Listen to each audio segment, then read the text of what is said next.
अतिशय दुर्दैवी घटना आहे। त्या ठिकाणी मला असं वाटतं एक गेट टुगेदर होतं आणि तिथं परत येताना ती सगळी लहान मुलं आणि काही मुलांची आई वगैरे असं ज्या गाडीमध्ये होते ती गाडी विहिरीमध्ये त्या ठिकाणी पडली। आपले आपत्ती व्यवस्थापन मंत्री गिरीश महाजन यांनी त्या स्पॉटवरून माझ्याशी चर्चा केली आणि तिथली परिस्थिती देखील सांगितली।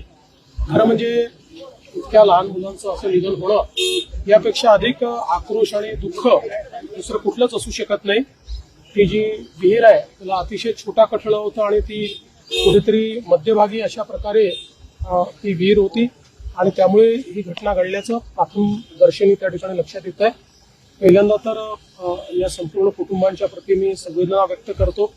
आपण त्या कुटुंबांना मदत देखील घोषित केलेली आहे, पण त्यासोबत आपण एक अशा पद्धतीनं देखील सूचना दिलेल्या आहेत की रस्त्याच्या मध्ये अशा प्रकारच्या विहिरी ज्या आहेत किंवा असं कुठे जिथे रहदारी आहे अशा ठिकाणी तर तात्काळ त्याचं एक प्रकारे ऑडिट करून आणि त्याला त्याची तिथे आवश्यकता आहे का किंवा त्याला काय उपाययोजना करता येतील।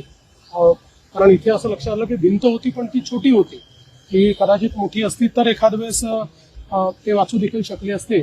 त्यामुळे तात्काळ या संदर्भातली कारवाई करण्याचे आदेश देखील आपण दिले आहेत। पण ही घटना प्रचंड सर्वांना वेदना देणारी अशा प्रकारची